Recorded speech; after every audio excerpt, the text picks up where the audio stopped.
प्रधानमंत्री नरेंद्र मोदी की मणिपुर विजिट से पहले केंद्र सरकार ने जो सस्पेंशन ऑफ ऑपरेशंस पैक्ट था उसे साइन कर लिया है। केंद्रीय गृह मंत्रालय के मुताबिक एक ट्राईपार्टी मीटिंग हुई थी जिसमें केंद्रीय गृह मंत्रालय के, मणिपुर सरकार के और साथ में कुकी नेशनल ऑर्गेनाइजेशन और यूनाइटेड पीपल फोरम के लोग थे। इस मीटिंग में ये बात तय हुई कि जो सस्पेंशन ऑफ ऑपरेशंस का पैक्ट है, जो पिछले 1 साल से 1.5 साल के आसपास से निलंबित पड़ा हुआ था, उसे दोबारा से साइन कर लिया जाए। अभी जो टर्म्स एंड कंडीशंस जो हैं उसकी दोबारा से उनका ऑडिट हुआ और उन्हें दोबारा से रिव्यू किया गया था।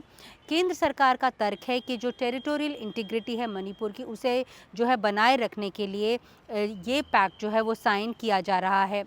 दूसरी तरफ जो कुकी नेशनल ऑर्गेनाइजेशन है और यूनाइटेड पीपल फोरम के जो लोग हैं, उन्होंने भी केंद्र सरकार को इस बात का यकीन दिया है कि जो 7 उनके डेजिग्नेटेड कैंप्स हैं वो उन इलाकों से शिफ्ट कर लेंगे जो इलाके सरकार का मानना है कि वनरेबल हैं, जहां पर वायलेंस उसके आसपास हो रहा है। तो उन्होंने ये आश्वासन दिया है कि ये कैंप्स जो हैं वो वहां से बदल लेंगे। साथ में जो बचे खुचे वेपन्स हैं वो भी सीआरपीएफ और बीएसएफ कैंप्स को दे देंगे। दरअसल मणिपुर में जब दंगा हुआ था 2023 में, वायलेंस हुआ था, तब कई हथियार जो हैं वो लूटे गए थे और कई जो हैं तब से गायब भी बताए जा रहे हैं। लगभग 6000 के आसपास जो हथियार हैं वो लूटे गए थे, लेकिन कुछ ही हथियार जो हैं वो वापस आए थे।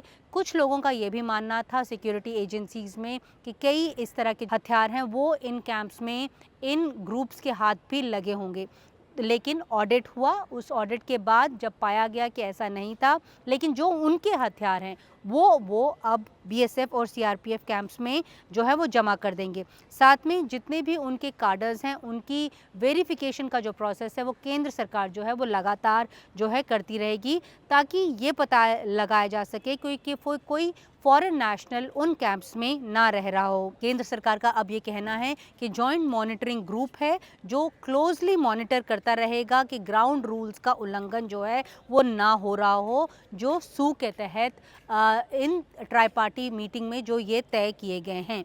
दरअसल 10 मार्च 2023 को मणिपुर सरकार ने सू पैक्ट से जो है अपना हाथ खींच लिया था, ये कहते हुए कि जो 2 मिलिटेंट ग्रुप्स हैं, कुकी नेशनल आर्मी और जोमी रेवोल्यूशनरी आर्मी, वो जो है वो फॉरेस्ट इंक्रोचर्स की मदद कर रही है, इसलिए वो अब इस पैक्ट का हिस्सा नहीं होना चाहते।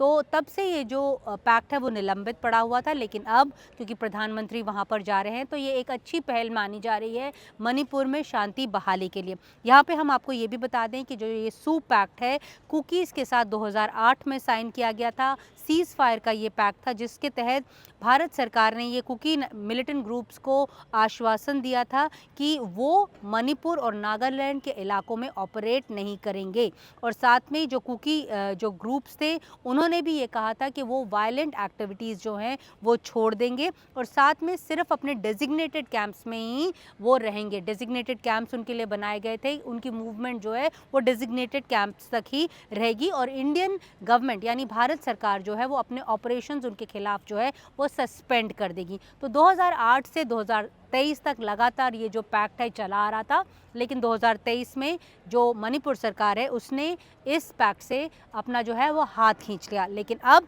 ये दोबारा से ये पैक्ट है, ट्राईपार्टी पैक्ट जो है वो साइन किया गया है। साथ में ये भी पता चल रहा है कि केंद्रीय गृह मंत्रालय का कहना है कि ये जो उच्च स्तरीय बैठक थी उसमें जो ये गुट थे कुकी नेशनल जो काउंसिल के जो ग्रुप्स हैं, उन्होंने ये आश्वासन दिया है कि अब वो सिक्योरिटी फोर्सेस के साथ कोऑपरेट करेंगे और जो नेशनल हाईवे 2 जिसको बंद कर रखा हुआ था 2023 से, ये लगातार रह कर ये बंद हो रहा था, जिसके कारण फ्री मूवमेंट इस हाईवे पे नहीं हो रही थी। यहाँ पे हम आपको ये भी बताना चाहेंगे कि जो नेशनल हाईवे 2 है ये लाइफलाइन बताया जाता है नॉर्थ ईस्ट की। तो ये अब उन्होंने ये आश्वासन केंद्र सरकार को दिया है कि वो इस पूरे हाईवे में शांति जो है वो बनाए रखेंगे, ऐसा उन्होंने ये आश्वासन दिया है, जिसके चलते लोगों की भी फ्री मूवमेंट होगी और जो एसेंशियल कमोडिटीज़ हैं वो भी आसानी से यहाँ से आया जा सकेंगी। जो ये नेशनल हाईवे 2 है, यहाँ पे ये बताना ज़रूरी है कि ये डिब्रूगढ़ असम से शुरू होता है और तुइपांग नाम की एक जगह है मिज़ोरम में जहाँ पर ये ख़त्म होता है। तो यहाँ पे भी अब क्योंकि इस वार्ता के तहत ये आश्वासन दिया गया है और भारत सरकार ने बोला है कि ये जो मूवमेंट है इस इलाके में, इस नेशनल हाईवे 2 में, ये फ्री मूवमेंट रहे और उन्होंने भी ये आश्वासन दिया है। इस बीच जो प्रधानमंत्री नरेंद्र मोदी हैं वो नॉर्थ ईस्ट का दौरा कर रहे हैं। सितंबर 12-13 के आसपास वो वहाँ जा रहे हैं। प्रधानमंत्री नरेंद्र मोदी का मणिपुर की अगर हम बात कहें तो ये पहला दौरा है वहाँ पर। 2023 के बाद जब वहाँ पर जो एथनिक कॉन्फ्लिक्ट हुआ था जिसमें लगभग 250 के आसपास लोग मारे गए थे और 60,000 लोग विस्थापित हुए थे, उसके बाद ये पहला दौरा जो है वो बताया जा रहा है। तब से अब तक 2-2.5 साल हो चुके हैं। जो विस्थापित लोग थे वो अभी जो कैंप्स में हैं वो वहाँ पर रह रहे हैं और ये जो एथनिक कॉन्फ्लिक्ट था उसकी जड़ें इतनी मजबूत थीं कि ये देखा गया था कि जब भी शांति वार्ता की पहल केंद्रीय गृह मंत्रालय करता था तो दोनों ही ग्रुप्स जो हैं आमने सामने आकर इस वार्ता में पार्टिसिपेट नहीं करते थे। जो होम मिनिस्ट्री के ऑफिसर्स हैं वो उन्हें अलग अलग मिला करते थे।